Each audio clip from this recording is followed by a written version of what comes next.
Hello there, friends. This is Spencer Michaud, and welcome to your weekly astrology forecast for the week of May 18th through the 24th. This week, the sun is moving into Gemini, so we will talk about the first decan of Gemini and the Eight of Swords. Retrograde Venus will be squaring Neptune at 20 degrees from the third decan of each of those signs, Gemini and Pisces, respectively. Then on Friday, the 22nd, the sun will be trining a retrograde Saturn at 1 degree of Gemini and Aquarius, excuse me. A couple other Mercury aspects for the week. Mercury will be conjoining a retrograde Venus at 20 degrees. It will be squaring Neptune at the same degree. And all of this is going to be happening concurrent with our new moon in Gemini at 2 degrees. So we'll break down the new moon. This new moon is going to be trining Saturn retrograde at 1 degree and making a whole sign square to Mars at 6 degrees. And the first aspect that it makes as it leaves the bond, the 15-degree orb of being in conjoined with the sun, which is a point of phasis, or an omen that speaks sometimes more loudly than other things and gives us kind of the flavor of what the karmic cycle to come is going to be like, is a conjunction with retrograde Venus at 19 degrees of Gemini. We'll talk about Mercury moving into the third decan of Gemini as well, and the 10 of Swords. And we'll do a little bit of an examination of the fixed star FORMALHAUT, because Mars will be making a conjunction to that fixed star this week, or in close proximity. All right, so let's take a look at our chart here. We'll get right down to business. Hope that you're all doing well today. I'm recording this on Saturday afternoon. I know I've been trying to release all these a lot earlier, and I will do my best. Just got done listening to a really interesting talk about planets in fall by a really great astrologer named Gray Crawford. So I would highly encourage you to go check that out. I believe there's a replay of that on the Nightlight Astrology website, which is the website of Achyuta Bhavadas, formerly known as Adam Ellenboss.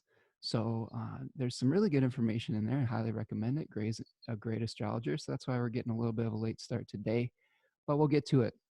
Also, I've heard some requests for some time stamping for the videos, and I will do my best to make that as functional as I can. So I hear you, and I will try to make it as good of an experience for you as I can.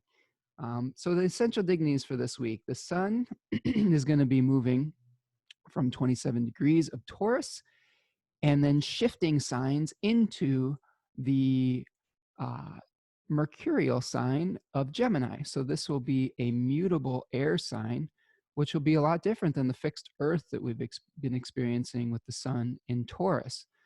So a lot of shifts, a lot of changes, a lot of potentially more ambiguity, an explosion of options. So we'll talk about that when we get to our dailies, but you can expect the conversation to get a little bit more scattered with a lot of different opinions. If there wasn't already enough already, get ready for more. In Taurus, the third decan of Taurus, the sun is peregrine, and it'll be moving through the terms of Mars through the last degrees, 27 through 30 degrees. When it moves into Gemini, it is also peregrine, but it will be in the terms of Mercury from 0 to 6 degrees of that sign. Saturn is retrograde this week for a number of weeks. Remember, last week we just experienced a number of planets going retrograde, including Venus, Jupiter, and Saturn. So hopefully you're reviewing some of the things in your life that need to be reviewed, and we'll discuss that. But this is a great time for re-examining some of our beliefs, some of the rules that we are living under, and also some of our relationships. So all of those things are going to be getting a re-examination of sorts. So yes, Saturn is retrograde in the first degrees of Aquarius, where it has domicile rulership and triplicity rulership for the daytime of the air signs. It'll be moving through the terms of Mercury from 0 to 7 degrees. So we still have a very strong Saturn, but it is moving in retrograde motion now, as you can see, and now making its journey back into the sign of Capricorn, which I believe happens in a few weeks or so, probably in June. In June or the beginning of July, Saturn will retrograde back into the sign of Capricorn. So we're going to see some themes associated with power structures being more prevalent with Saturnian themes rather than just with being in exile, where Saturn is giving us a focus by being in the first decan of Aquarius, which is about kind of this distancing that we're experiencing, and that could really coincide with a lot of our municipal functions starting to reopen and things like that. And there are definitely multiple opinions on whether that's the right thing to do or not. I'll try not to get too much into that this time. Last week I had a lot of subjective opinions. This week I'll try to give you a little bit more of the astrology. Although in my defense, I am just one person and I do have some viewpoints, and those things are going to leak out every once in a while. And while I will try to be balanced with that, it's literally impossible to not have some of your own personality come out when you're doing these types of things. So we'll just have to, for those of you who agree with me, then hey, right on. If those of you who don't, we'll have to agree to disagree at some point. And yeah, I hope that you'll still be able to get something from the astrology from it. Jupiter is moving retrograde in the sign of Capricorn in the third decan, where it is in its fall. And again, I would highly recommend that you go check out Gray Crawford's talk on planets in fall, because it was really, really very interesting. And planets in fall talk about being at the bottom of the wheel of fortune or the bottom of a well. They were also called, this condition was also called being in its depression. And Gray talked a lot about, I think the one thing that really stood out to me is when a planet is in its fall, it's functioning sort of outside of cultural norms, sort of in a place of humility. I think one of the main things that I thought was really, really fascinating was seeing a lot of people who have planets in the position of their fall kind of expressing the quality of camp, or kind of like almost an exaggerated uh, mm, an exaggerated being an exaggerated quality of being out of step with the time, but creating something new from it. And I thought that was really cool. I think that with Jupiter being in its fall, you can also consider this a period of contraction where we're descending into darkness, and we're descending into some sort of uh, you know I don't know, cocoon, like we've been talking about, so that we can be reborn. And the thing to really consider about a planet in its fall is there eventually it will start to rise again, and there's nowhere to go but up. So with Jupiter, we're having to really kind of compost some of the old beliefs that we may have held as a society.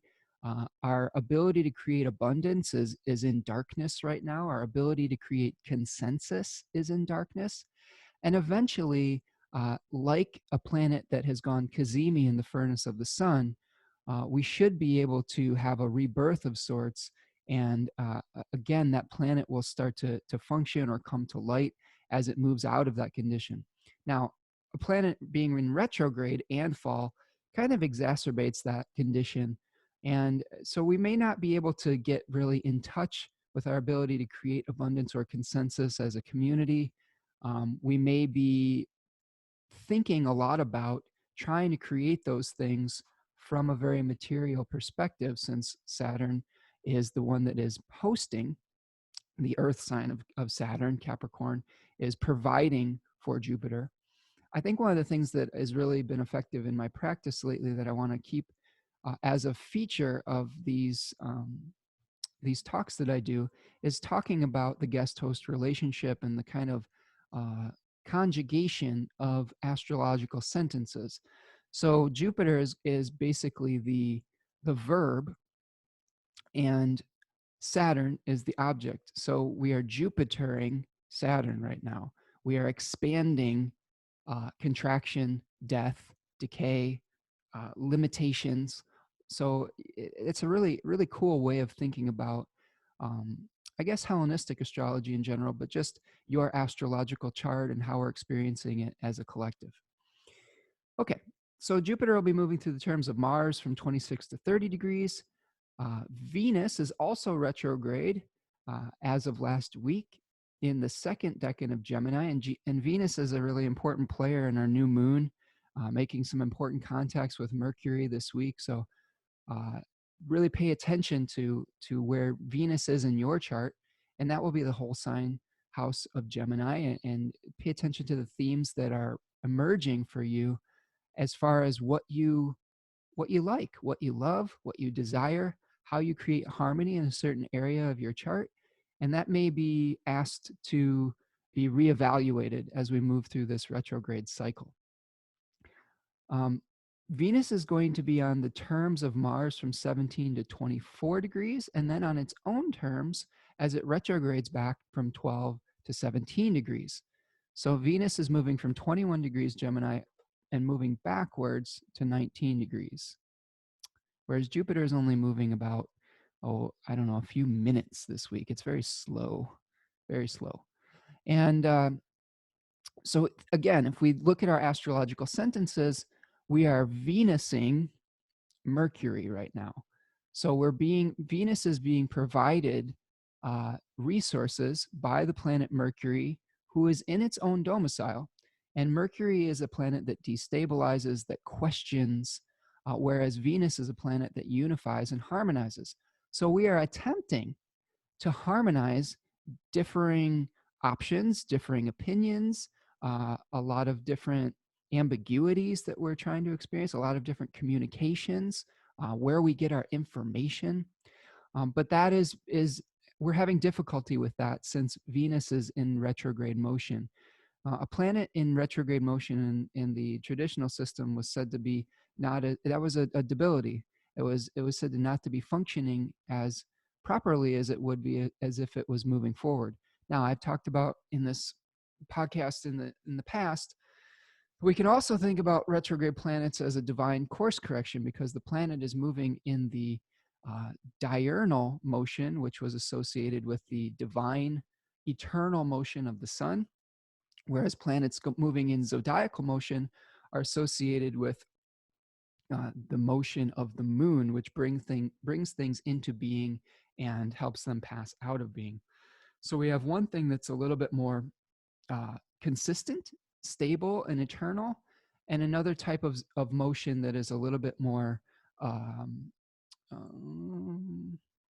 more about, what is the word that I'm searching for?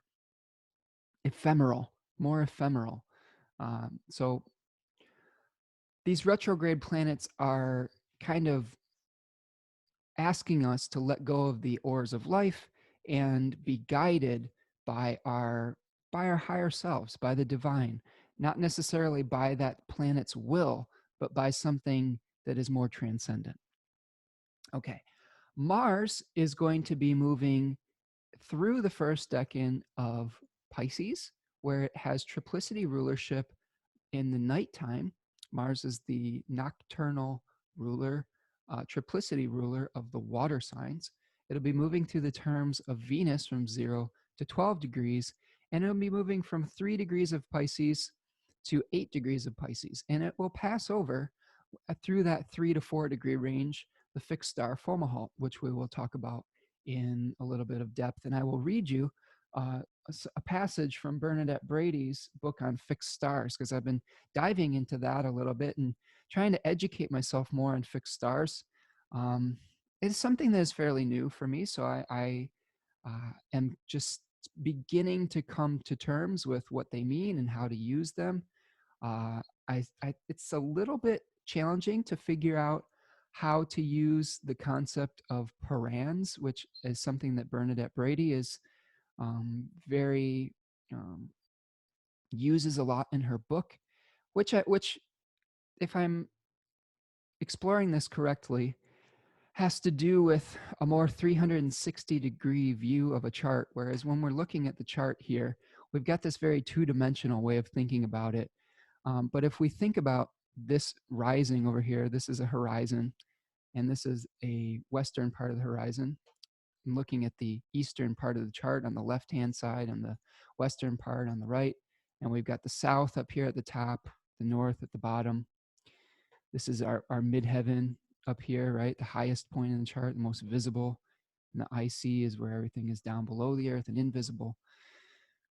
When we're thinking about that, we've got a person that's standing here, okay, in the middle, but we're not standing in two-dimensional space. We're standing in a three-dimensional space. And we've got planets that are rising over here, but we've also got planets that are setting over here. And you have to kind of do this kind of brain kind of, oh, I don't know, this mind meld and see this as a sphere rather than just like a flat space. See that? These are my really janky spheres that I'm drawing on the screen, if you can't tell, if you're only listening to the audio. But, and I'm going to erase this for a second because this is just distracting. But you can see that fixed stars are going to be culminating here at the midheaven sometimes as they are, as a planet is rising, or descending at the nadir at various different times, or they could be setting over here in the I guess you'd call this the northwest as a planet is rising. So I guess the gist of that is that there are multiple places a fixed star can connect with a planet that aren't just the 1 degree that we normally see associated with it. And that changes based on the latitude of where you are on the planet. So like I said, it's still something that I'm trying to parse out in my own understanding. But what I will say is that a lot of the degrees that we talk about with fixed stars, like for example, 4 degrees of Pisces in FORMALHAUT, I believe that is where we have the fixed star is culminating, all right, when that planet is at that degree. So that's my understanding. Now, if I make a mistake in that, please forgive me because it's a new concept and I will do more research. But I do feel fairly confident that we have an association with planets culminating when they're at certain degrees of zodiacal motion, certain zodiacal degrees of longitude. So if you have more expertise in that, please leave me a comment, or if you want to help add to that discussion, I totally welcome it. But yes, this is something where another astrological rabbit hole. In my preparation for my notes, I was just doing some research on FOMAHALT, but then I started, really reading the science behind it in Bernadette Brady's book, and got very sidetracked for an entire afternoon trying to wrap my brain around it. And yeah, I believe whose help I need. There's this guy, his name's GEMINI Brett. He's very, very good at the astronomy, which I think is something that I actually am a little bit weaker at. I have some strengths with the poetic and symbolism of things, but when it comes to the astronomical understanding of it, that's something that I hope to gain an understanding of as I move forward, because I do think it is very important understanding how these things work in the sky and how we observe them in motion from our position on the earth. And I think that's very important too, is you have to think that when this system was created, when this system was being worked out by ancient astrologers, they were thinking about this and how they observed the movement of the planets over the night sky. So we do have to think about it as from a point of reference of the earth. This is why that when I think about, and if you're into this, that's okay, but there's this kind of concept going around about heliocentric astrology, where they think about the sun as the center, and where the planets are in relationship to that. And I there may be something to that I don't completely understand yet. But I think that when we're looking at some of these ancient systems, that wasn't the cosmological model that they were working within. They were working from an earth-centric perspective. And a lot of the meanings that they were ascribing to planetary positions was from that Earth-centric perspective. And I think that if we're going to work within some of those systems, we have to keep that in mind.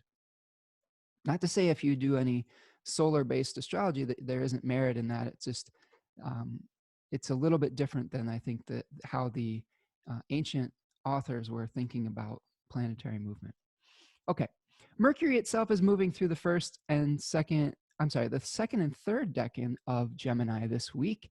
It is going to be moving from 12 degrees of Gemini to 24 degrees of Gemini. It is in its own domicile. It is in its own triplicity. It is the triplicity ruler of the air signs at night. So it has both resources, its own resources, and communal support.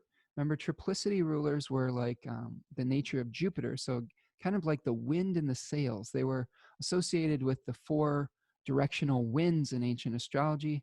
So it's kind of like we have an extra boost of support for mercurial things this week. And we have the same thing happening with Saturn being in its own triplicity as well.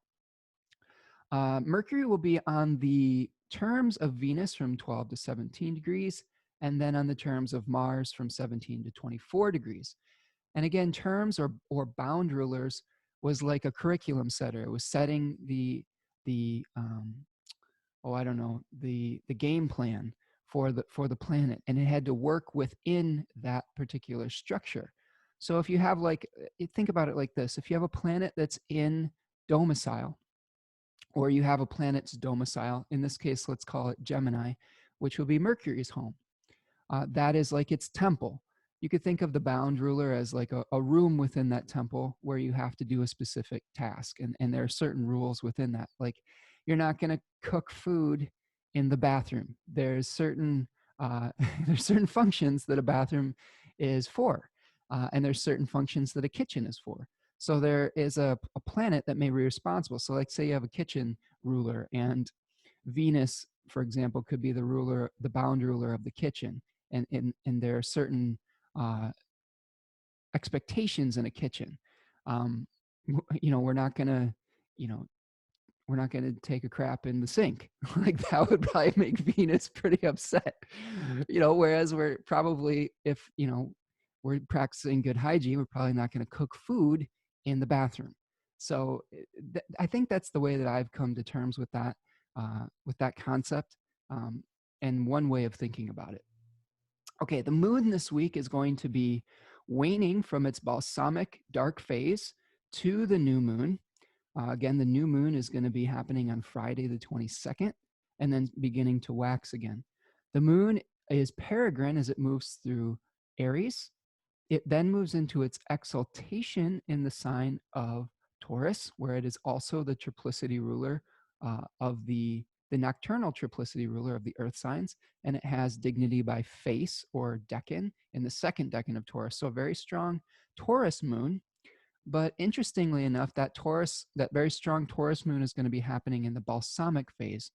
So a great time for letting go of physical resources or physical things that may have outlived their usefulness. The moon will be peregrine as it moves through Gemini, and then it will move into its own domicile in the sign of Cancer. Okay, so let's go through the dailies here.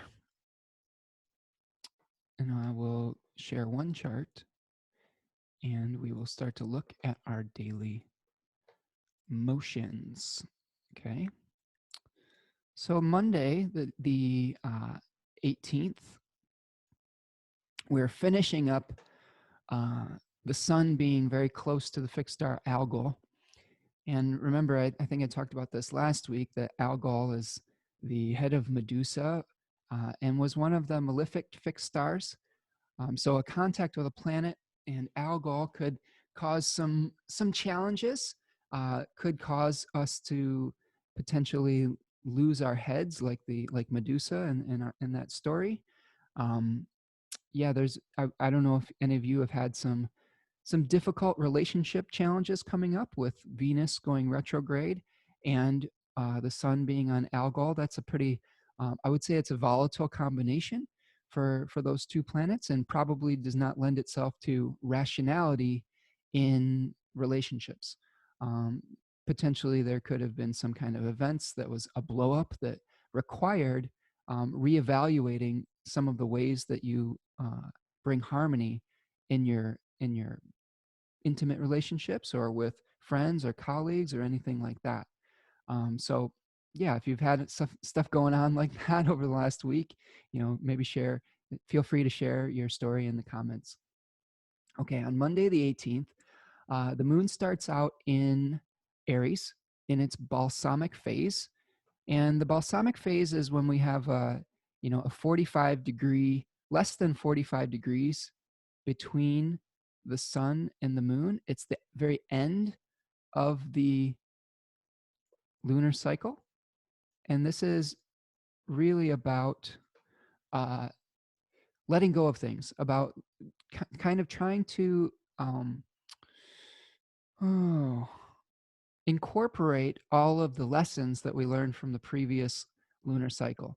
And we had this previous lunar cycle in Taurus, then we had the full moon in Scorpio, and now we're going to be moving and trying to incorporate all those lessons, all those material lessons and lessons of maybe some independence versus needing to work together with others. And then we're going to be moving towards this Gemini new moon, where we have a proliferation of options. So on Monday, the moon is going to make a sextile to Mercury at 1:16 p.m., okay, from Aries to Gemini.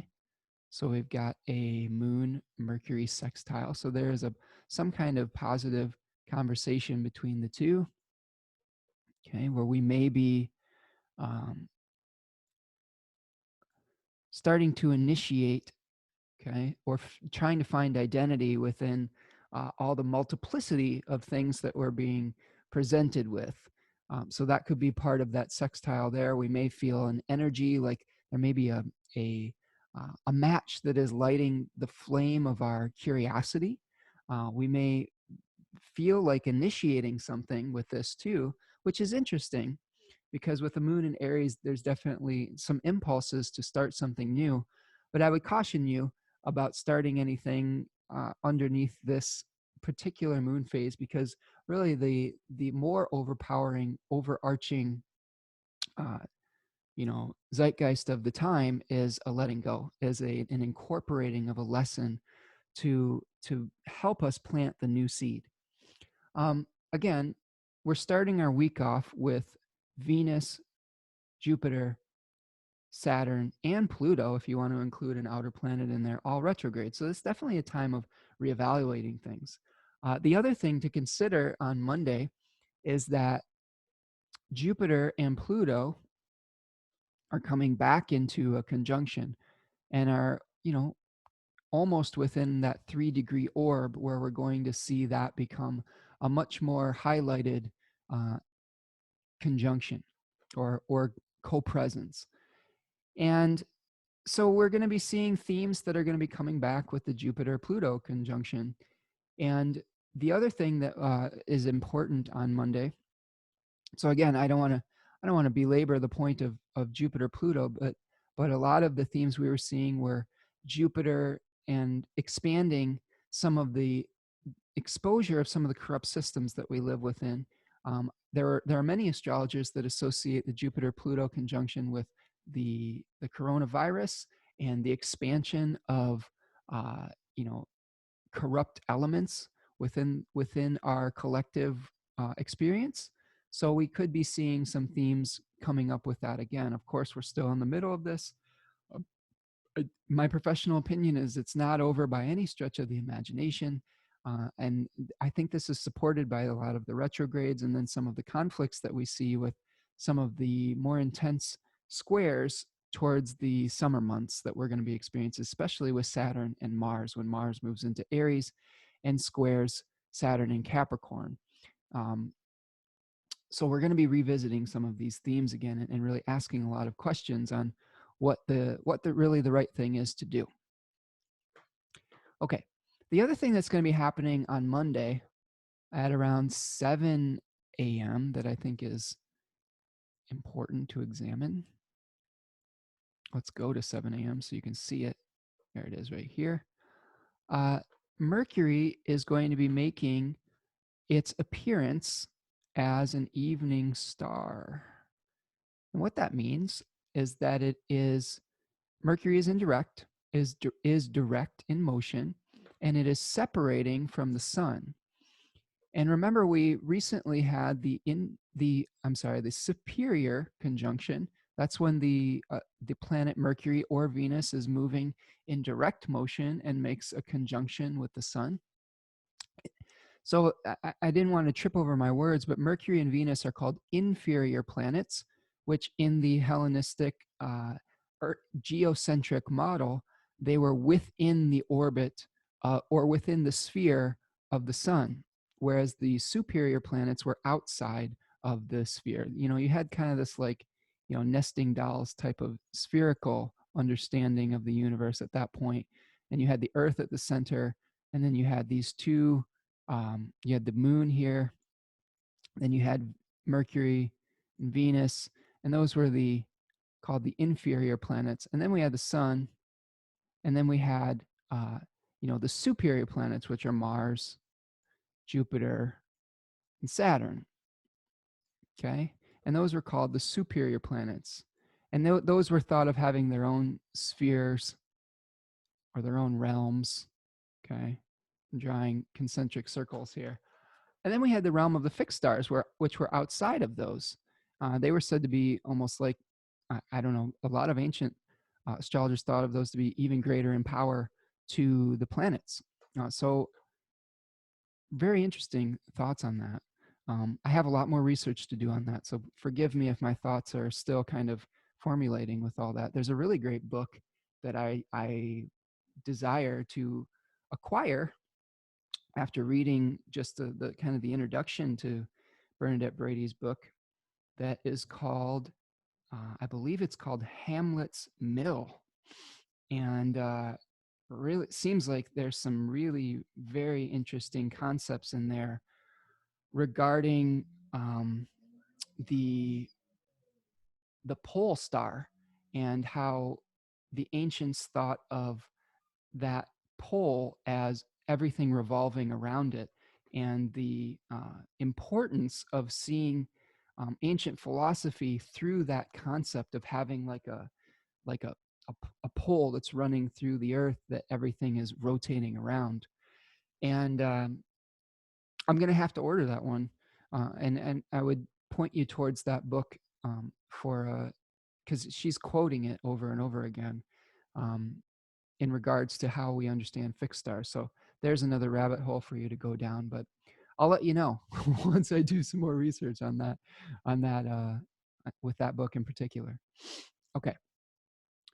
So with this appearance as the evening star, what we're seeing is Mercury is moving outside of a 15-degree orb of the sun. So it is literally coming out from under the beams of the sun. When a planet is within a 15-degree orb of the sun, at least for Mercury, the orb may be smaller for other planets. I'm not exactly sure, but there's a lot of literature that talks about the 15-degree orb. I've seen some ancient literature that talks about smaller orbs for some of the outer planets, but I would have to explore that further. So when Mercury comes out of that 15-degree orb of the sun, it becomes visible in the night sky. Okay. Now, it is going to be rising after the sun in the day, but if we were to flip our chart all the way over here to the western horizon, okay, when the sun is setting, that means that Mercury is going to be visible in the night sky. So Mercury is the evening star. Now, Mercury was not visible in either the morning or the evening star when it was under the beams. So this moment, which is called a moment of phasis, is a very important one to traditional astrologers or ancient astrologers, because it is an appearance, the first appearance of that planet after it has gone through kind of a rebirth phase or a furnace or a cleansing type of phase. So Mercury is emerging from its conjunction with the solar furnace and then making an announcement in that night sky. So it's very important to pay attention on Monday morning, the kind of messages that you receive, because those messages might take on extra importance to give you some clarity as far as what's going to be happening with this new Mercury cycle that we're experiencing. Okay, so just to give you a heads up, Mercury makes its appearance as the evening star. We may be going a little bit more, this Mercury may be a little bit more feminine as well, even though it's in a masculine sign. This may be a little bit more about examining what types of things that we value within our communication, within the significations of commerce, our skill set, re-examining our skill set. I know this is something that I've been doing as far as reskilling with my astrological knowledge and examining where to put my intellectual energy. So that may be something that you're doing as well as a collective. So that's really Monday. So that's Monday the 18th. So if we move forward to Tuesday, now before I move on, Mercury is going to be moving towards a conjunction to Venus. So this is part of what we're going to be experiencing towards the new moon. So again, we're going to be talking about and delineating these two planets as a combination for this week.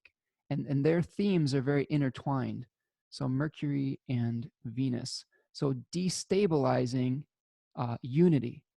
I think that's one of the things that I can think about with that. We are trying to Venus Mercury. We're trying to harmonize a proliferation of uncertainty. And we're having to re-examine the past to do that, because a lot of times when we see a planet move retrograde, something from your past will come up to be re-examined. And that's what is going to be happening in many, many different facets of our life this week. Okay, so I'm going to move forward to Tuesday, the 19th. And on Tuesday, the 19th, the moon will be moving through Aries into the sign of Taurus at 10:10 p.m., continuing its balsamic phase.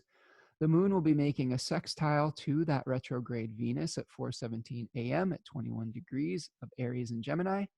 It will then square a retrograde Pluto at 11:15 a.m. at 24 degrees of Aries and Capricorn. And then shortly after that, in the afternoon, it will square retrograde Jupiter at 27 degrees of Aries. And then that'll be the final lunar aspect for the day before the moon moves into Taurus. Okay, so let's unpack Tuesday the 19th. So we're going to be starting off the day with a positive communication of the moon and Venus, where we may be getting some communication or some impulses to really examine how we create identity, how we are separate from others. A lot of the times when the moon moves through Aries, it's being provided for by Mars. And that makes us aware of the things that separate us. Mars was the essential verb of severance and separation.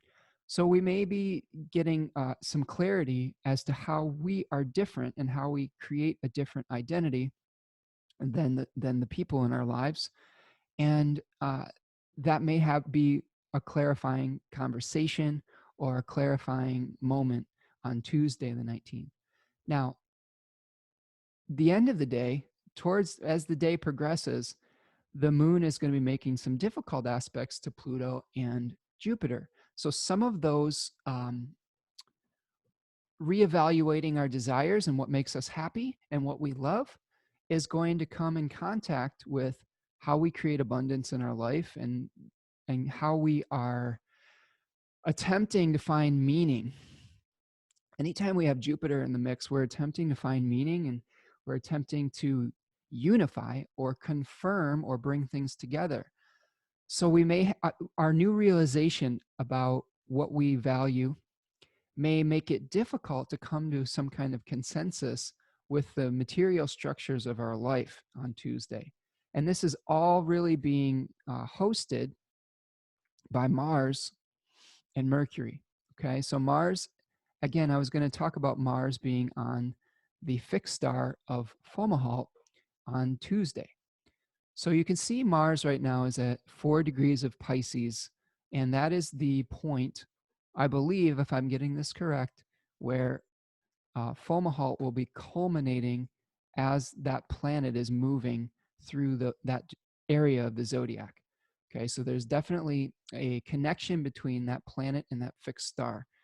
I heard a brief talk about fixed stars from Austin Coppock, where he talked about the fixed stars being like our own star, the sun, generating power, generating energy, and our own planets draw power and vitality from the sun. And sometimes when a planet is making contact with these fixed stars, they are drawing power or energy or significations from those fixed stars, which potentially have some slightly different energies than our own planet, or I'm sorry, our own sun. So let's unpack FOMALHAUT. And I thought this would be a cool time to talk about, to give you a reading from Bernadette Brady's book. This is the Brady's Book of Fixed Stars. Really interesting. I looked over her chart. She's a Pisces Sun and a Pisces Mercury. And after looking at or taking in Gray Crawford's talk about planets in fall, which Mercury is in her chart, it's really interesting to see that uh, Jupiter is providing for her Mercury. And she's really making an attempt in this book to bring meaning to a lot of different details. And that can be a little bit confusing with Mercury in its fall. That can be challenging, since Mercury's general nature is to destabilize or separate things into categories. But you can see that she's making an attempt in this book to bring some kind of metaphorical, poetic meaning to things. So I just thought that was kind of an interesting thing to see who we're being provided information for. I believe that her Jupiter is in Aquarius too, so kind of this very rational, overarching perspective that she may have too, that's providing for those two important planets in her chart. Okay, so this is what she says of FOMALHAUT. In this book, what she does is she gives you some of the astronomy. She tells you about the constellation that fixed star is a part of. And then she gives you this chart that talks about the parans, or the connections between the star when it's culminating, when it's descending, and so on and so forth, which that is the part of the book that I'm still really trying to wrap my head around, and how to use that correctly. And then she talks about earlier opinions, and because there is a book by Vivian Robeson, which is a fixed star book, where he compared the fixed stars to planetary natures, which he was drawing upon older text. I believe Ptolemy was giving fixed stars natures of the planets as well. And she says, earlier opinions, Ptolemy states that FOMALHAUT is of the same nature as Venus and Mercury. Robeson relates it to immortal fame and great success, and to spirituality. Ebertine says that it is either very good or very bad, depending on the natal chart. So he considers it a type of amplifier. Riger talks of the star being undermining in its influence, and of its manifesting in idealism and spirituality. Okay, I think that part of it's important, because this was echoed by Austin Coppock, who I think draws upon this particular source in general, talking about, he calls it the wizard poet star. So Bernadette Brady says, I consider the royal stars of Persia to be quite unique. And this is the other royal stars. There were four that were associated with the four directions of the four winds. Regulus is the watcher of the north, Aldebaran is the watcher of the east, and Antares is the watcher of the west. So she says, I consider the royal stars of Persia to be quite unique, for each one seems to represent a trial or a temptation through which the individual must work before true success can be achieved. They form a rocky road with many potential pitfalls or areas where the individual can fall from grace. They are represented in Christian mythology by the scene in the Bible where Christ is tempted by Satan. They are the nemesis the individual must conquer. FOMALHAUT is like the Persian character Zal. Out of step with society, he strives to gain the greatest prize in the kingdom, the beautiful Rutabaga, and though there are numerous odds against the couple, Their intoxicating otherworldly love for each other wins through. Okay, so it sounds like he's trying to win an object of desire. FORMALHAUT contains a touch of the mystic, a sense of magic, and inspires high ideals or lofty visions. As one of the royal stars, it bestows charisma. In particular, in FORMALHAUT's case, beauty or perfection, beauty or perfect harmony. An individual with FOMAHALT strong in their natal chart will have to clash with the mainstream thought in order to achieve these ideals. If the ideal is a noble cause, the person will find happiness or success for the benefit of the collective. However, if the ideals or dreams are corrupt in any way, then the downfall is total. The challenge of people strongly influenced by FOMAHALT is to maintain the purity of their ideals or dreams. Abraham Lincoln had FOMAHALT culminating with his Mercury. His ideal was to abolish slavery. He had to clash with mainstream thinking, and although he lost his life in the cause, he was successful. Galileo Galilei had FOMAHALT culminating with his Sun. His ideals had to do with the laws of physics. He clashed with the Catholic Church and indeed was made a prisoner in his own house, but he was successful. Adolf Hitler had FOMAHALT rising with his Mars, which I think is important because we have Mars as part of the player in our chart this week, especially on Tuesday. His ideals were for the supremacy of the Aryan race. He gained great power and then lost everything, including the fame and glory he sought for himself as the Führer. Lincoln became father of his country. Galileo became a father of modern physics. Hitler wanted to be known as a father figure, but ended up in history as the great dictator. FOMAHALT gives a great desire to pursue ideals and even promises success with those ideals, but only if they are pursued for the collective good. In a totally different example, FOMAHALT was active in the chart of John Lennon, for it rose as his moon culminated. His idealism was expressed in his song Imagine, and his intoxication with his second wife, Yoko Ono. In his own way, Lennon was a very Zal-like character. All right. So, and she talks about FOMAHALT in the natal chart. If this great star is touching your chart by Paran, then you need to be very clear and honest with yourself about your motives in the pursuit of some goal. And as you start to achieve your outcome, it is imperative that personal glory does not become the main driving force. If recognition is forthcoming, it is also important that it is not manipulated for personal glorification. Another side to this story is the bittersweet madness of the poetic mind challenged to remain in the physical world. The child stolen by the fairies who must reject the sweet escape from life and fight to return to the mortal world of life, death, and pain. FOMAHALT is one of the great stars in the sky. If affected in your chart, it will have huge impact in your life. Okay, so we're talking about issues of mysticism, talking about issues of great idealism.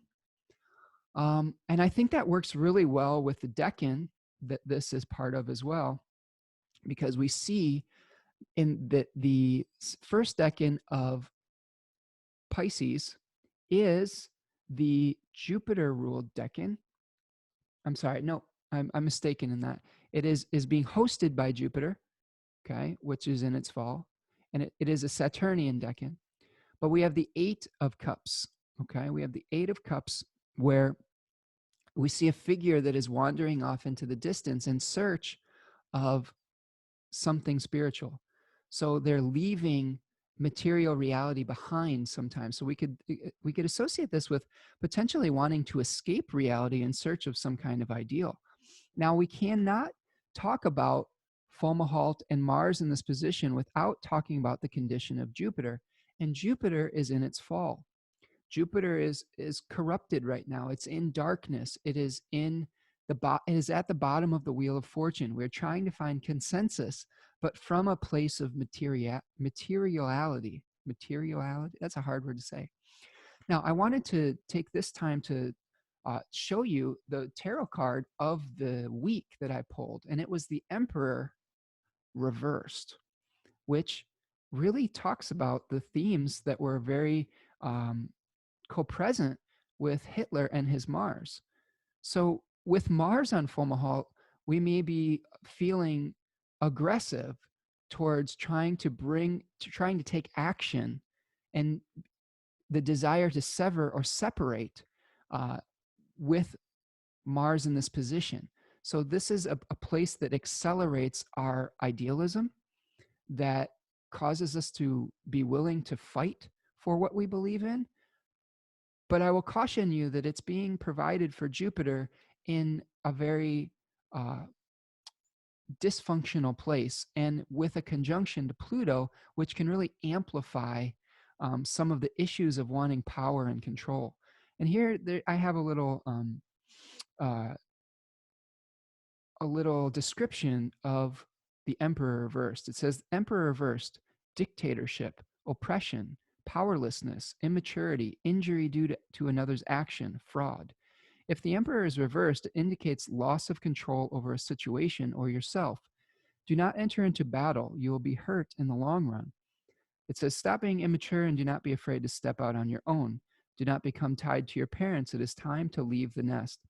If you have issues to settle with either parents or siblings, settle them in a calm or authoritative manner without losing your temper. If you lose your temper, you will only bring out the god of war within yourself.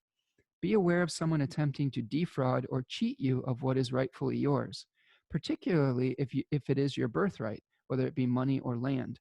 Read all legal documents carefully. So I think that this period of time, and this also can speak to, I'm mixing all in very Mercury and Gemini style. I'm mixing all of my divinatory systems right now, but I also got the hexagram number 29, which talks about danger and repeating chasms. So this is like we're entering a pit, which I think really speaks to Jupiter in its fall. It's like we're down at the bottom of a well, but instead of climbing out, we're taking actions out in the world that may be driving us further underground or further into the pit. And this is speaking about, I think that we're going to see more abuses of power this week. I think that with this new moon and with all these retrograde planets, with Mars here, we're going to see people that are trying to fight for their beliefs and what they really believe is so important to them, what they're really basing their entire action structure around.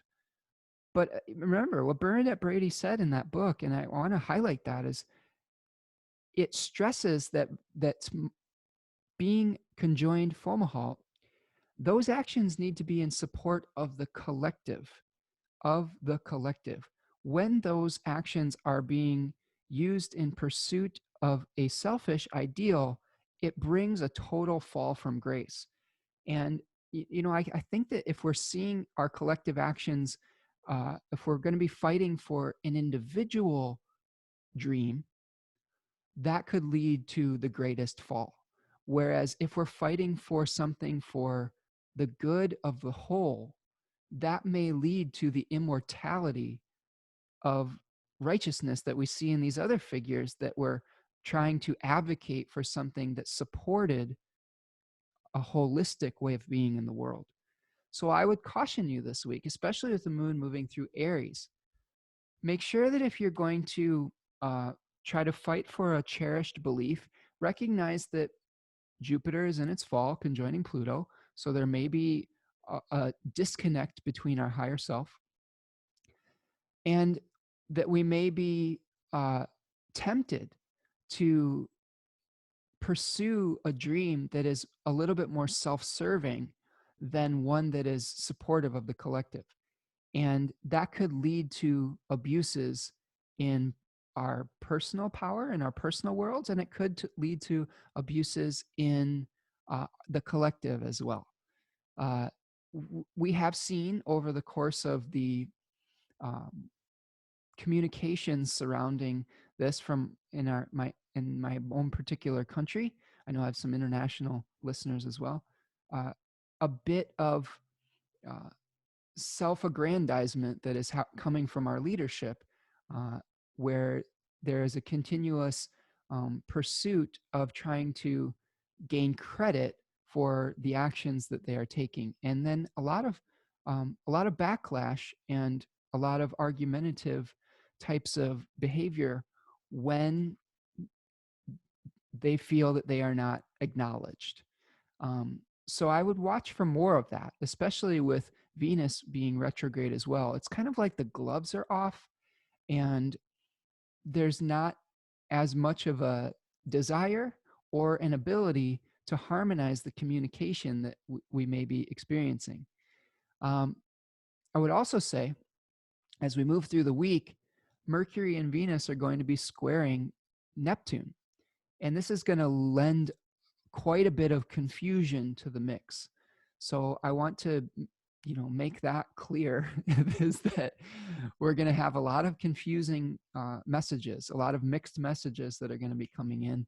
And we're going to have a lot of options as far as how we're pursuing our idealism.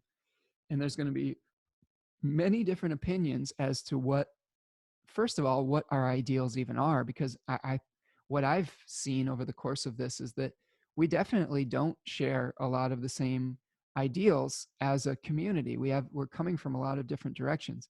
I think at the core of those polarized opinions, there definitely are consensuses. There definitely are basic human desires that do unify us, but we are being presented, we're presenting them from very, very different poles right now. And that's making it very difficult to see some of the core things that we all want to experience. I think on a basic human level, we can look at it as the hierarchy of needs, right? We all want to have security, whether it's physical or emotional security. I think that's at the base, right? We want to feel safe. I think a lot of us are not feeling safe in a lot of ways, and that's at the base. And others, as we move up, we're trying to find identity, right? And how we are moving through a world. If we don't feel safe, though, it's hard to craft a sense of identity. And I think that we're all trying to feel a sense of safety within this situation. And, I think that's where we can find the connection. Now, there's even disagreements as to how dangerous the current experience we're having is. And I think that makes it very difficult to come to a consensus as to what our actions should be, because there's not even a clear agreement on what what the truth or the severity of the illness is. And man, that makes it very difficult for people to take a unified action if they don't even believe in the same severity of a danger. So that brings us back to our hexagram danger, right? I'm going to read you the changing lines of that. In the I-CHING, we have one hexagram that's talking about the current energy, and we have kind of a direction that the energy is flowing in, and the changing lines talks to us about this. And so there's 3 changing lines in the hexagram that I got. First line says repeated chasms. Entering into the pit within the chasm, pitfall, says you need to go through the chasms, not further down them. You cannot solve the chasm or know it or get the measure of it. You can only get sucked further and further down into the pit within the chasm. Maybe you've been this way before. Retrograde, right? It takes you even further from your center. You get more and more lost. It won't be at all easy to find your way out again. Now would be a good time to stop digging. The center is a really interesting concept, because that's what Bernadette Brady was referencing with the Hamlet's Mill, was this concept of having a central pole that everything revolves around, and this human desire to get back to our own center. And I think that's something that we've seen from the dawning of time since stories have been told. And that may be something that we feel a little bit off kilter right now, because our center we seem to be off-centered. We seem to be moving away from our unified center.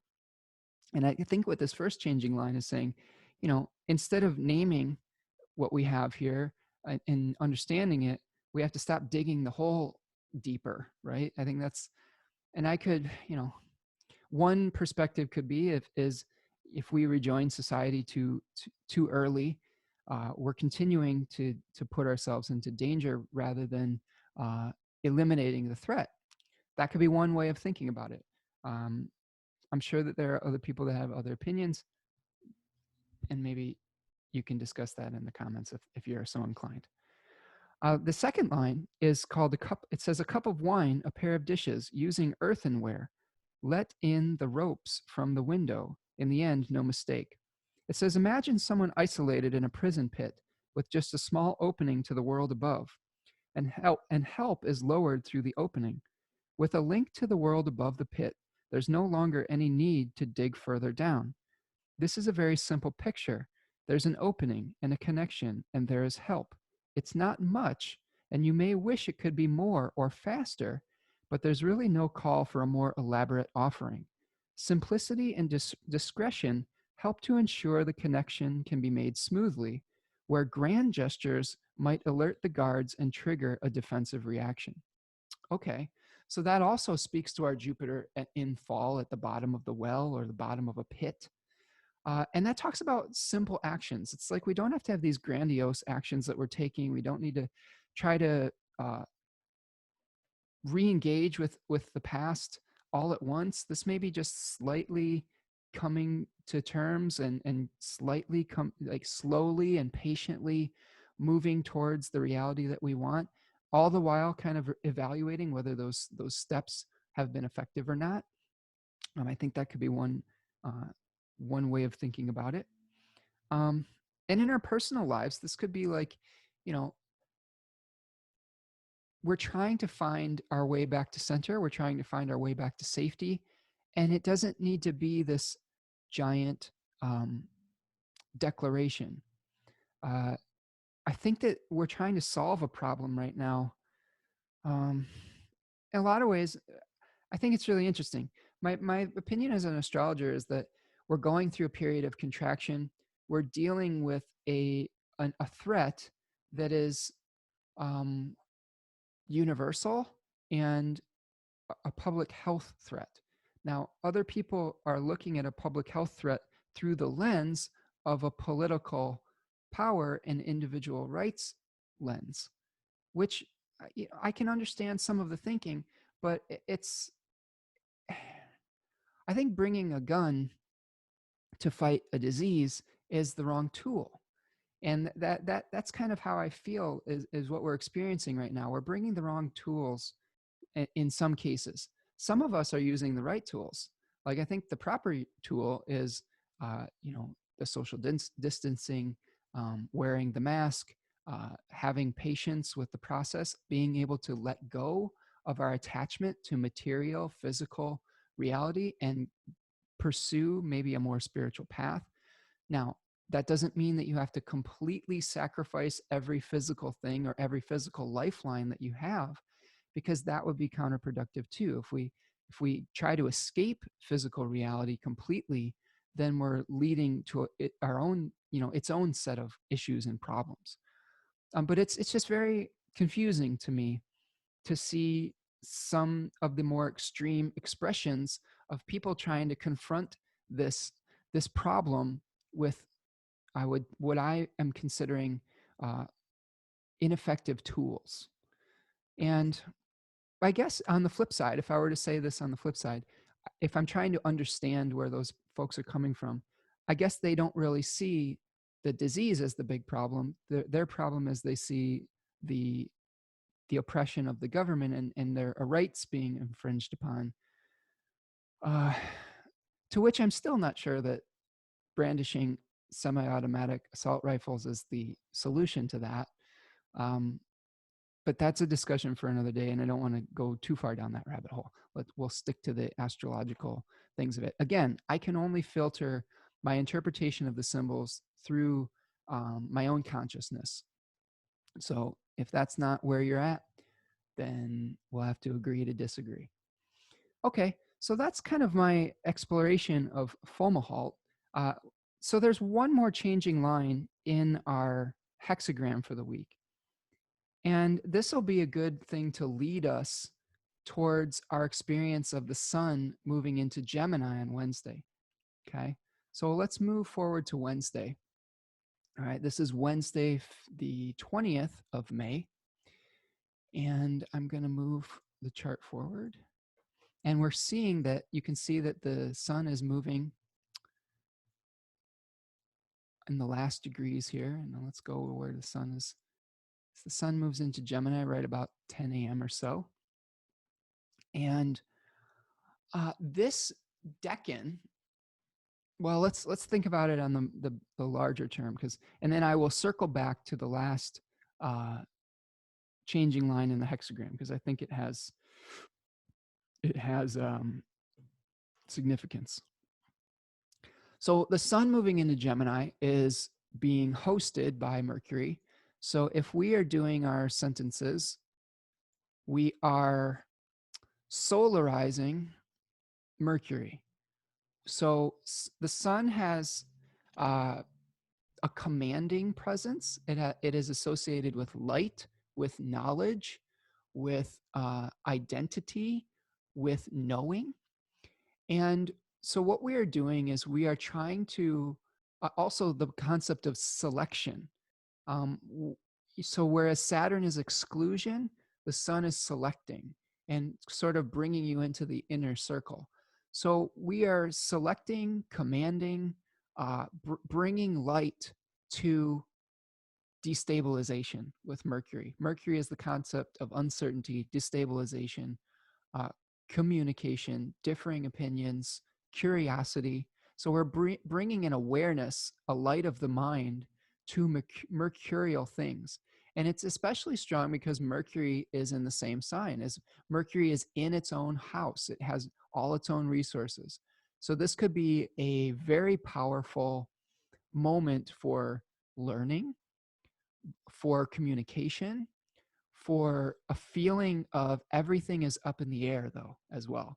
We could have an awareness of just how unstable everything is around us right now. And I think that that's, and also of how separate the parts are.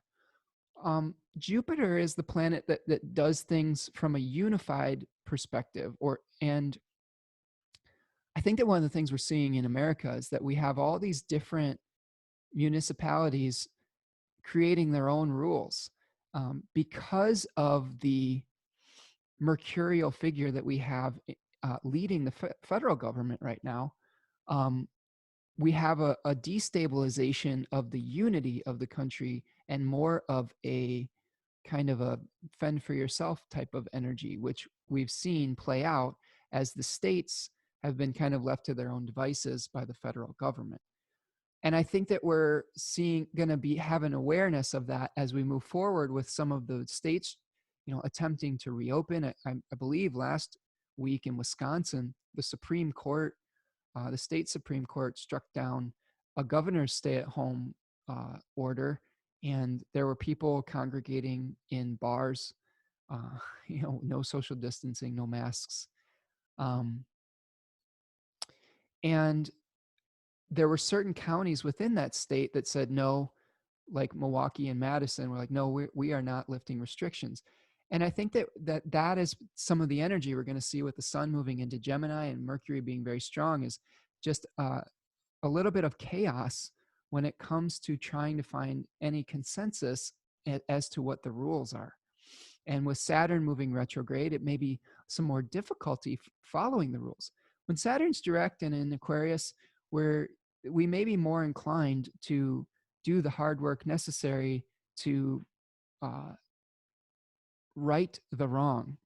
Saturn is a planet of nemesis, and this was I've said this before in the past, but it's a planet of kind of correcting things, punitive justice, where we're bringing things back into balance. Remember, Saturn exalts in Libra, where we're trying to bring things into balance. And when we have something that's out of whack and in darkness, Saturn was also associated with the concept of darkness or ignorance. We have to take action and have mental and physical and emotional discipline to bring it back into balance. And when Saturn's retrograde, that may be more difficult to do. And we are seeing um, a lack of discipline, a lack of laws, a lack of consensus as to uh, what we should be doing to make corrections. And that's part of the story and the equation that we're experiencing. Now, if we examine the first decan of Gemini and start to break it down from that perspective, we've got Jupiter is the ruler of the first face of Gemini. And Austin Coppock calls this face the apple of Eden. And we associate this from the Golden Dawn system with the Eight of Swords, where we see a figure who is blindfolded and bound. And this is described in Austin's book about being paralyzed potentially by a proliferation of options. When Mercury is sort of the story of Eve in the Bible, when she bites into the apple, is she becomes aware of the duality of life and death, of male and female, of all the types of dualistic types of thinking that we experience as human beings. And she was cast out of the garden. She was cast out of unity. The garden was thought of that place that was connected to the pole. And again, I'll probably learn more as I read Hamlet's Mill, but there is a sense of unity and cosmic oneness that as human beings we've been cast out of. And that was part of the biblical story. And Mercury is the essence of that, I think, too, of that dualistic ambiguity. And when we have the sun moving through the first decan of Gemini, we are becoming aware of all those ways that how duality and ambiguity is present, and of the proliferation of directions that we could go. And that can lead to a little bit of paralysis by analysis. Now, in a talk that I'm going to be giving at GLOC, the Great Lakes Astrology Conference in July, I'm going to be talking about the correspondence with the tarot and the signs with the Thema Mundi. And in the Thema Mundi, Gemini was associated with the 12th house. It was the 12th house of the cosmos. And if you're familiar with the 12th house and traditional significations, it's like a prison. It is the joy of Saturn, where we are potentially having to be removed from society in some fashion to correct something. And it can also be a place, it's also called the place of the bad daimon or the malus daimon, where we can associate that with a guiding spirit that may be pulling us away from our personal power. Okay. If we're looking at the two motions of the zodiac, the first house is the angle and the place of personal power. And 12th house is a cadent house, or falling away from the angle in diurnal motion. So it's being pulled away from the angle of power, but gazing upon it almost like wistfully. Okay. So I think we can also bring some significations of Gemini, or glean some significations of Gemini from the 12th house, and feeling, I don't know, some mental health challenges with that voice in our head that may be telling us, all the things that we need to do, and feeling paralyzed. And I think the cards really speak to that, because we have a feeling of powerlessness in the Eight of Swords. Then in the second decan of Gemini, we have kind of the nightmare card, the Nine of Swords, where we're laying awake at night, feeling overwhelmed by all the options again. And then eventually we have the 10 of Swords, where a figure has all the swords in his back, and some of the options have to die for others to live. So it's like we have to make a choice. We have to make a decision. We have to let go potentially of some of the bad habits that we have, or some of the options that prove to be ineffective, to be able to give life to something. So first decan of Gemini, the sun there, we're going to be exploding into options. And what else is going on in the sky when we see this happening? Well, that particular day, Wednesday the 20th, Venus is going to be making a square to Neptune, retrograde Venus, okay, at 20 degrees. So this is part of our conversation. We're going to be having a potentially a crisis of within our relationships that is very mercurial in nature. Maybe we are re-examining what we love now that we've had an opportunity to be away from the normal things that we love. Maybe there's some new things coming out up to the surface that we weren't aware of in the past. Maybe since we've had this time out and this time together with the people that we care about, maybe there's some issues that need to be re-examined. Maybe there's some realities, some harsh truths that we are becoming aware of that we weren't before. Now, I will caution you, some of this may be real, and some of this may be a result of being thrust into a very, very difficult situation for a very extended period of time. I guess I would encourage you not to make huge relationship decisions during the Venus retrograde. I would use it as a information gathering experience, but also realize that your desires may be colored by this Neptunian square.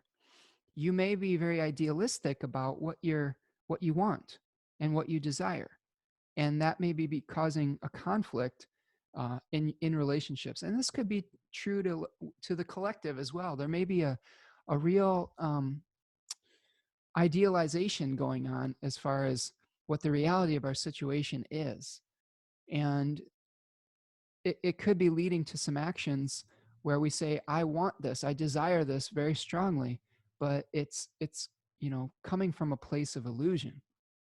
And so I would very much encourage you to try to be as clear and grounded as you can.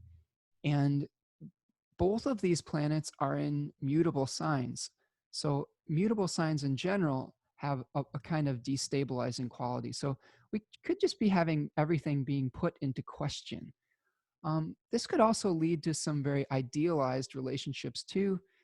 As a natal astrologer, I generally tend to caution my clients to Venus retrograde periods in general as being the too good to be true type of experience. If a relationship starts during Venus retrograde, that person may not be what they seem to be, and when it goes direct, it may lead to some challenges. I would say that's doubly true when you have Venus squaring Neptune. So I would very much caution you to about relationships that you get into, about abandoning relationships that you're a part of, and also Venus is associated about things we love and what we want to buy. I would also caution you not to go out and like buy a whole new wardrobe or something under this aspect as well, because you may feel like you have an abundance, but when these planets go direct, the truth may come out, and you may need those resources for something else. So I would not advise towards retail therapy around this time frame. Maybe some of you have just gotten your stimulus check in the mail and like, I'm gonna go on a spending spree because I feel depressed, like, which is totally legitimate. Retail therapy is a thing, but I would say just be very careful, because the things that may be attractive to you right now, when Venus goes direct, may not be hold the same appeal. And I'm telling this to myself too, because I'm feeling the impulse right now to go out and buy a whole new library of books when I have so many books already. So if I go back and listen to this, I'll be careful about the books right now, Spencer. So anyway, so that's what we've got on Wednesday. And we have a few lunar aspects on Wednesday as well. So before we move to Thursday, let's take a look at some of the lunar aspects we're experiencing also. The moon is going to be making a square to retrograde Saturn. Okay. And this is also concurring with the moon conjoining Uranus and the moon sextiling Mars. Okay. So we have an exalted moon making a square with Saturn and coming into contact with a disruptive Uranus who wants to just break free and break out. And it's also being supported by Mars kind of drawing energy from FORMALHAUT. And we may really desire to break free, but we have Saturn is in the superior position. Okay. And one of the concepts in Hellenistic astrology that's important is which planet is in the power position in an aspect. And the superior position is the one that is earlier in the zodiac. So in this case, Saturn is the one with the power in the superior position. So you may feel like you have a desire to bust out, right, with the moon conjoining Uranus, but Saturn's still there saying, pay attention to these limits. You know, these are still some of the parameters that you are working within. So I think that Wednesday, as the sun moves into Gemini, we could be feeling antsy. Mercury also is very swift. It is the messenger that has winged feet. So we may get instead of this patience that we may have had when the sun was in Taurus, we may be getting really itchy and antsy to do stuff. So just be careful of that influence too, because Mercury is going to be like, I don't want to sit still anymore. You know, like this could be we could be going through a collective like attention deficit disorder as well, where our energy gets scattered in a lot of different directions. Okay, so that's what I've got for Wednesday, the 20th. Moving forward to Thursday, May 21st, trying to be very clear with announcing each day so that when I go back through this, I'll be able to find the timestamps for you. I don't know how much extra work that's going to be. We'll see. I'll do my best, but is it really that hard to like fast forward through these things? No, I know. If you request it, I will do my best to listen to the desires of my audience, because after all, this is a service, I hope, for you. So here we go. Thursday, the 21st of May. The moon will be moving through Taurus in that balsamic phase. And one of the things that we are seeing, beside a few lunar aspects, okay, is, well, let's talk about the lunar aspects first. The moon is going to be sextiling Neptune on Thursday. Oops, I just went forward an hour, not a day. Okay, there we go. Oh, no, stop. Oh. Sometimes the program just goes wackadoodles. So on May 21st, Thursday, now it's on the screen, you'll see that the moon is making a sextile to Neptune at about 20 degrees of Taurus and Pisces at about 3:18 p.m.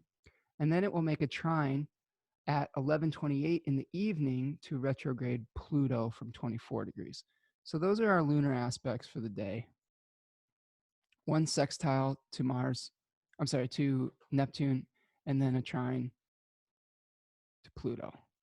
Okay. So we're going to be kind of getting in touch with that, that sort of idealistic energy with Neptune. Also potentially feeling a little bit of a, lack of energy. I know in my own experience, when I've had Neptune contacts, I just feel kind of the wind go out of my sails. It's a dissolving quality. It's a little bit, I would say it's a little bit like, I feel like it's connected with Saturn, since in the discovery chart of Neptune, Saturn was very closely conjoined with it.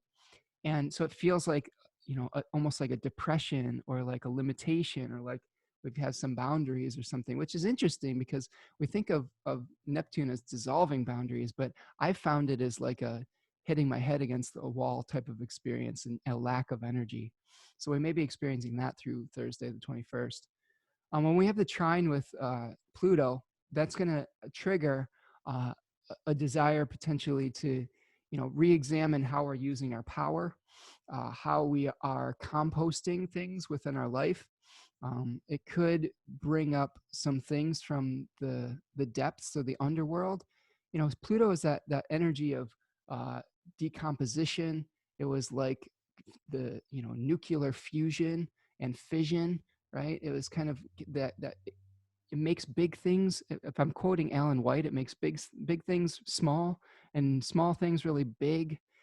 So we could be coming into terms with like, the volcanic energy that is lying beneath the surface in our life and re-examining how that's operating within our psyches. Now, the other thing that's happening on Thursday, 21st, is the moon is going under the bond.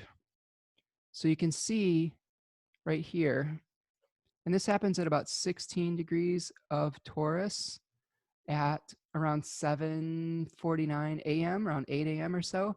The moon is going to be within that 15-degree range of the sun, getting ready to be reborn at the new moon. So this is a time frame where a lot of significations are hidden. A lot of the ability of the moon to bring things into being is going to be held in check. So under the bond, right? Kind of like, I believe that this was associated with Saturnalia.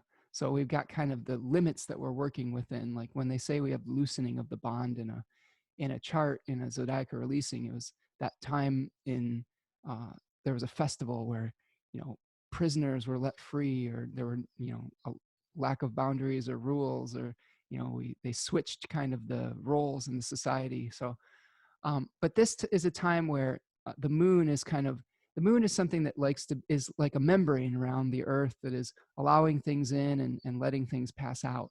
And this is a time where some of those functionality of the moon could be held in abeyance or held in check. So that may be part of the thing that we're experiencing. It's like the moon is starting to enter that furnace thing and become hidden. So it may be a little bit challenging to do lunar work around this time. All right, so that's what I've got for Thursday. If we move forward to Friday the 22nd, that's where we've got a whole crap ton of things going on. Okay, the weekend it's a little bit quieter, but Friday is kind of the big day. And it's interesting because that's a 22 day. In numerology, 22 is considered a master number, a higher octave of the number 4. It was the master builder. So we may be seeing some things that are building in the collective at this new moon that are of great importance. So let's move the chart forward. There we see our chart.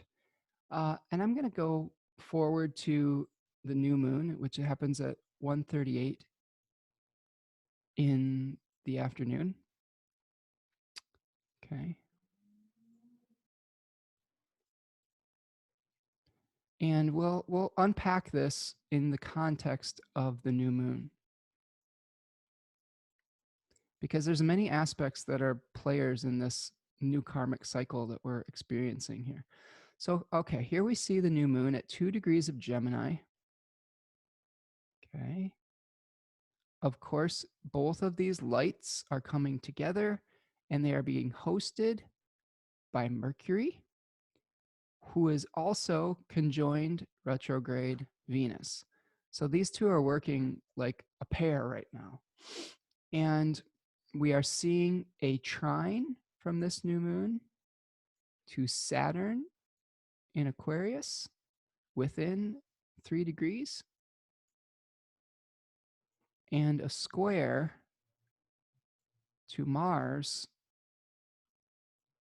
Okay. It's not within 3 degrees, but it's close enough to be an important player in the game. Okay. And, we can also say, if we want to talk about this, this is, Neptune's part of the conversation too. I'm realizing that I have my charts displayed as regimentanus, which I was using for some horary that I was doing. I recently finished Achyuta Bhava's Nightlight Astrology Horary course that I was doing, which was fun and very interesting. I actually plan on doing it again because horary is difficult to master. It takes a lot of practice. But I will say, if you are so inclined, I will start taking donation-based horary questions. Horary is a part of astrology where you ask a question and then examine the chart to figure out what is going on. Sort of like the oracle, sort of like the I-CHING. And I'm trying to figure out what's going on here. I guess it doesn't really matter. There we go. Okay. So what I did is I just messed up all my annotations. So horary is where you ask a question of a chart and then you look at the aspects of the planets to get an answer on various different topics, like, will I get the job? Does this person love me? Where is my pet? You can use it to find lost objects. Should I take the trip? Should I is not a good question. Will I take the trip? You should try to avoid should questions. It should be a little bit more concrete. Will I go on vacation or something like that? Will I leave the house in the next 3 months? Like, will I move? Is this house a good deal? When will the check come or something like that?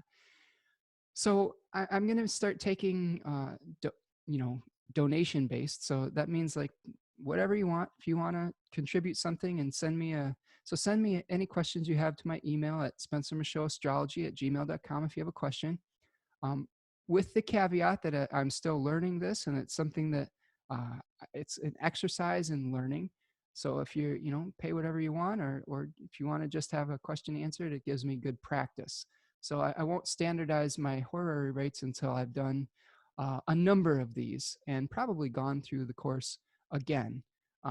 But you'd be doing me a great service too by helping me get practice with this. So I'll open that up as a thing.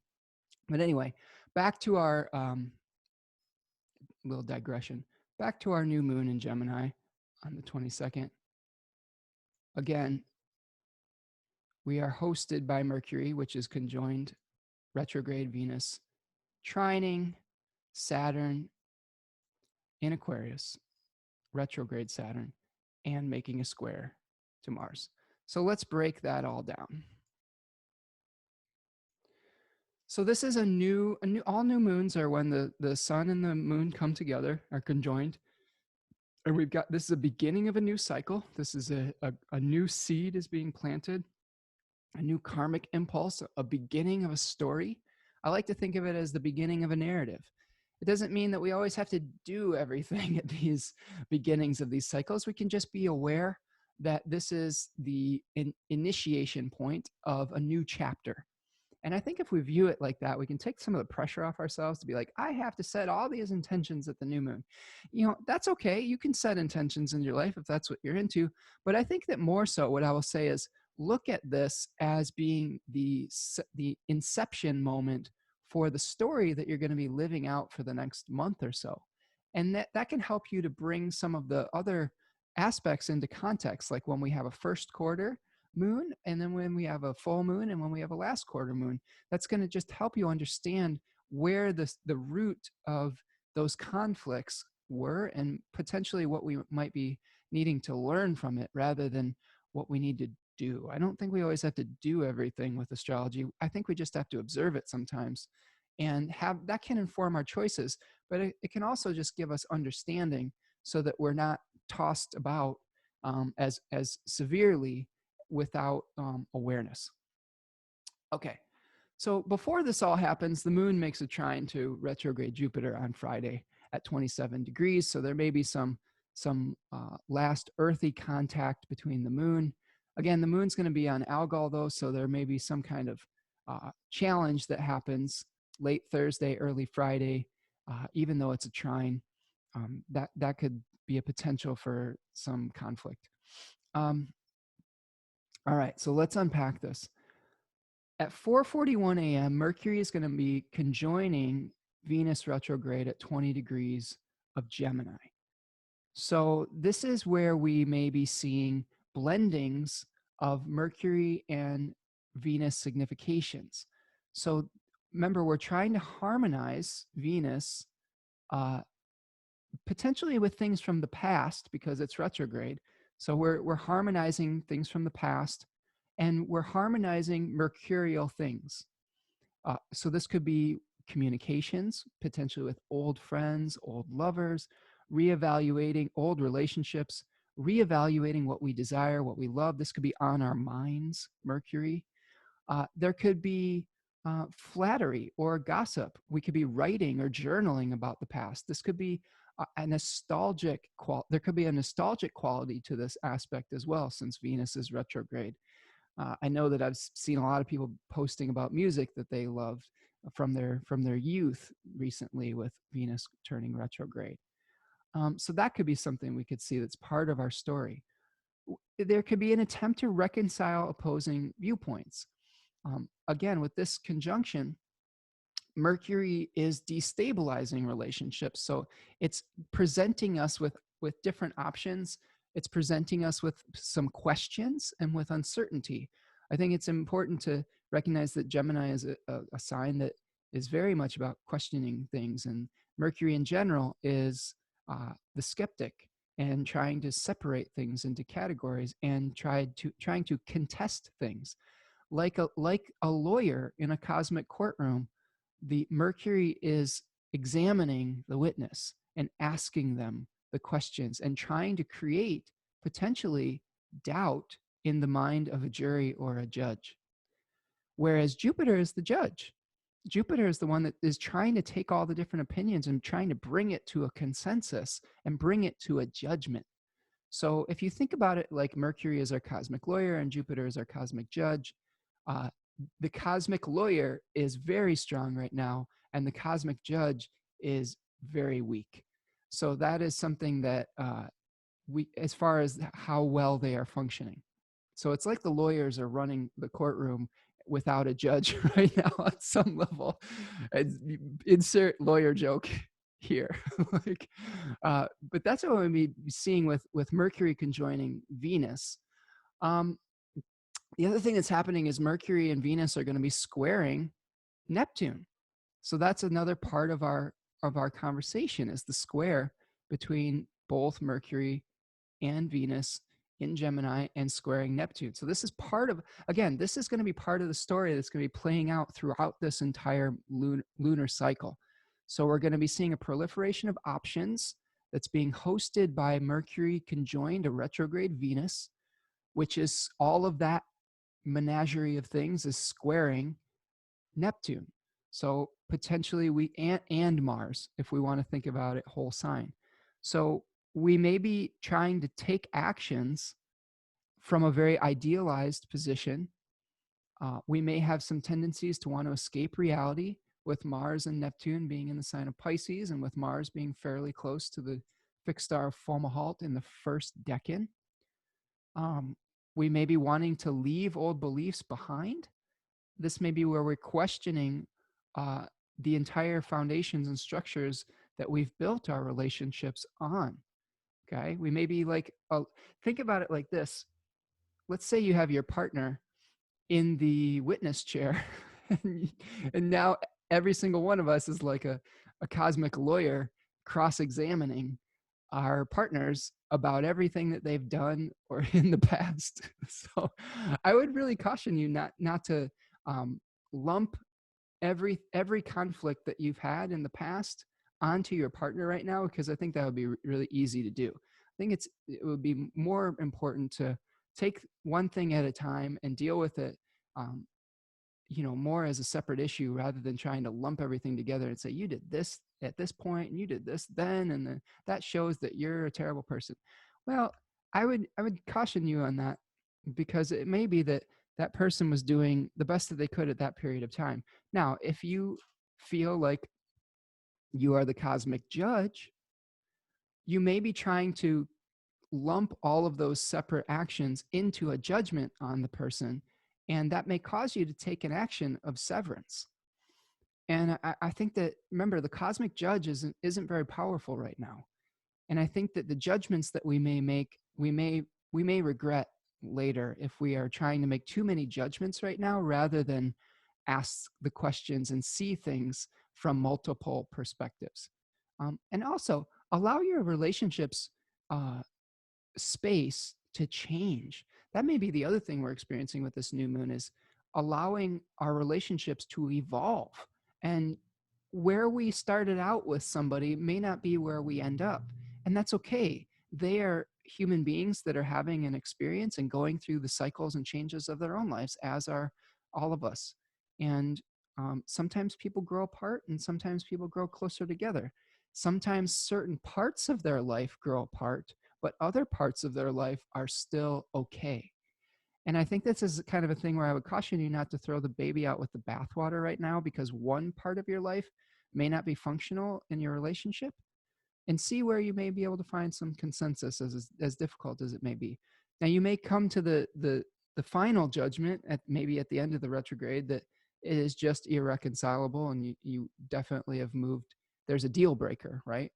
But I would just be careful that you may be, we as a collective may be a little bit unrealistic about our ideals, and our expectations may be a little bit too high.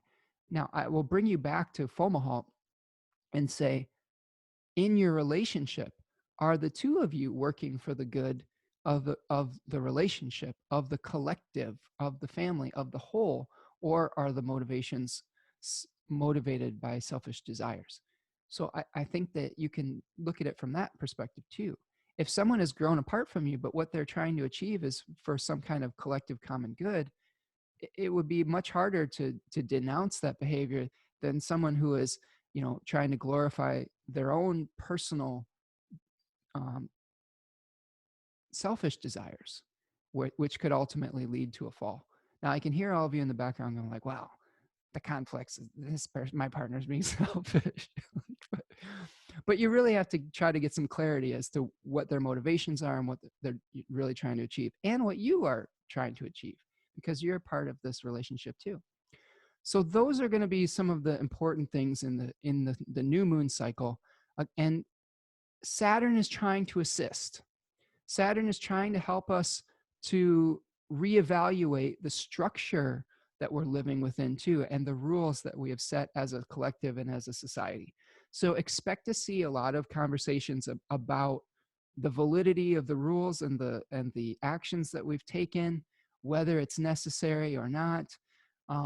I will say that Saturn is still in the superior position to all of this. It's in a superior trine. So I like to think of the planet that is in the superior position as being in charge. Saturn's in charge. So it is still very important that we are honoring our collective Saturn and honoring limits and boundaries and honoring the slow, patient, hard work that we're going to need to do to bring our society back into balance. Because I feel like, definitely, I would say that a lot of us feel like our society is off kilter right now. But I think respecting Saturn is going to be important. And Saturn is going to be still moving through that first decan of Aquarius, where we are feeling bound by our limitations. Now, remember, we had that Eight of Swords. Okay, we had that feeling of being bound.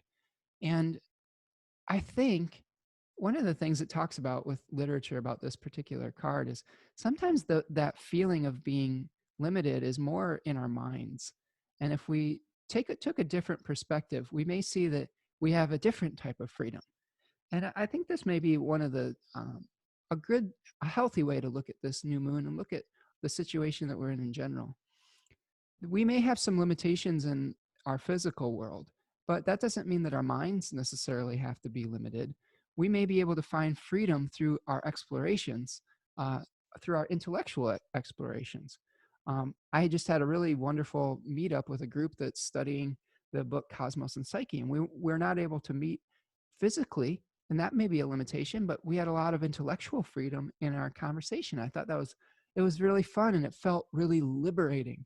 So the liberation that we may seek may be a mental one with all these planets and air signs, rather than a physical one. So I would encourage you to see how you can find liberation and freedom within your ideals and within your communications, rather than necessarily having it to be a physical thing that may put other people at risk. So that could be a happy medium that you could do that might be the best of both worlds, hopefully, as we all try to find some kind of collective solution to the challenge that we're facing, which is a serious one. Um, the other part of the equation, and here, I think this is when I wanted to bring it back to the final line in our hexagram of the day, number 29, danger or chasms. It said, bound with good rope and cords, shut away in a thorn thicket, for 3 years gains nothing, pitfall. Okay, so the themes of being bound, like we saw in the Eight of Swords. It says, at first you are bound into relationship with its ties and limits. The water in the chasm will stay within its limits. This is how it can flow through. But when limits are not observed and bonds not honored, you are shut away from the flow altogether. Then you are utterly trapped. Your confinement will last for the set time, and there is nothing constructive to be done. Man, I so amazing, the literalness of that. To me, what that says is if we can't respect the boundaries, we're doomed to be within them. But if we respect the limitations, if we respect the channel, the water's channel, the path to getting back to wholeness, we're going to be able to flow through this situation rather than get further and deeper into it. And if, I see that as if we respect the limits of our situation, but try to find maybe an intellectual freedom or a new way of doing things intellectually, we may be moving through the situation rather than making it worse. So that's what I think about the new moon. The other thing that I would say about this new moon that we should talk about is that Mercury is going to be moving into the third decan of Gemini. And that decan is associated with the 10 of Swords. Okay. So the 10 of Swords is a figure that is lying awake at night. I'm sorry. Nope. Sorry, that's the 9. Trying to get me. The 10 of Swords is a figure that is lying on the ground with 10 swords in his back, kind of like defeated. This was called ruin. Austin Coppock calls it the executioner's sword.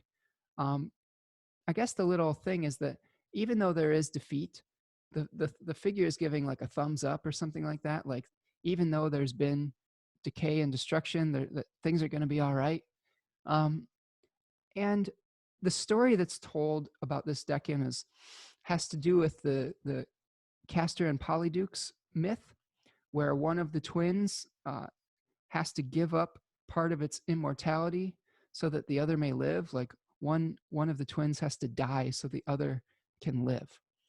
And I think that this may talk about, we're going to, with the sun and the moon making a new moon in this awareness decan of opposites, eventually what we're going to have to do is make a choice and start to whittle down some of the options that we have so that we can pursue what comes up as our passion.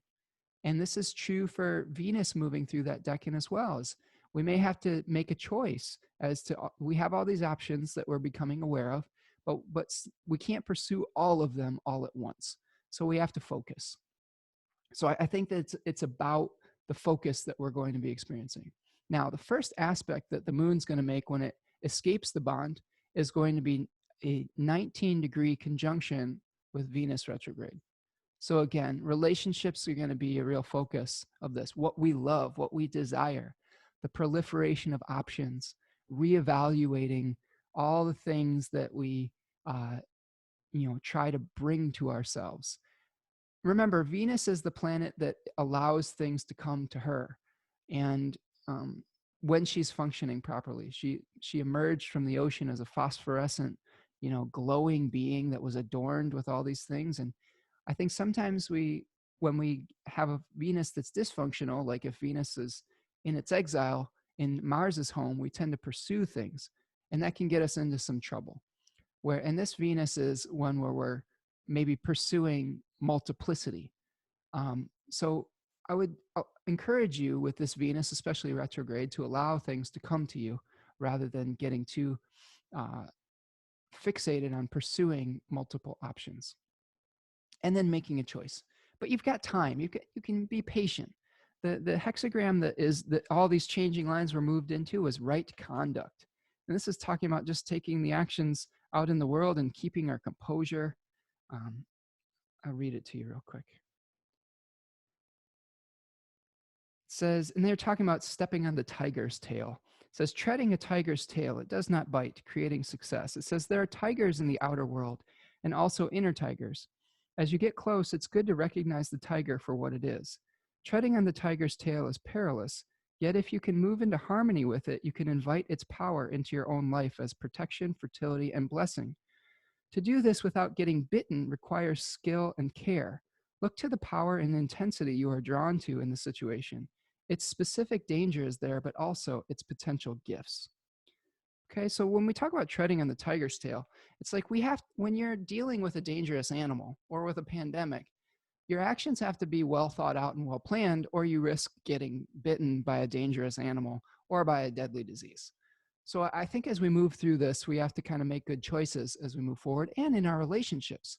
If we're thinking about this on the personal rather than the collective level, when we're having these conversations, we have to make sure that we're not like awakening a sleeping dragon or awakening a dangerous cornered animal in our relationships, because we risk getting bitten. So if we are going to have challenging conversations, we should try to have some ground rules and try to have some maturity within it, and also potentially try to set some ground rules.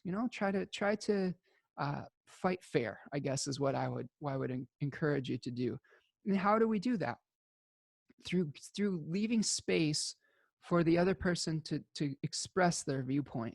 If you're just giving your dogmatic viewpoint, if you're just being the judge before you're able to hear somebody out, that's when you're going to create a division that isn't going to be bridged.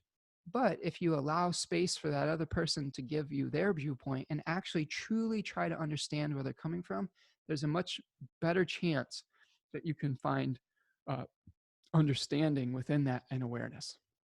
Okay, so that's what I've got for the new moon. And let's move to Saturday, the 23rd. We'll go through this real quickly because we've got just a little bit less astrology happening here. Okay, so on Saturday the 23rd, you can see that the moon escapes the bond and immediately makes contact with Venus. That happens around 9 a.m. So there's going to be there may be some important event that happens on the 23rd, Saturday, that will give you some context as to what this new moon cycle is going to be about. Really examine the Gemini area of your chart. This is going to be something where you're going to be reevaluating what you value in that regard. So like in this chart, this is a Virgo rising chart. You may be reevaluating your relationship with society and your job and the way that you assert authority out in the world. If it is in the 7th house of relationships, if you have a Sagittarius chart ascendant, this may be something where you're really reevaluating your relationships. And even more so, that's going to be a theme and all partnerships that you have. If this is happening in the 11th house, you may be reevaluating the types of groups that you are a part of and the collective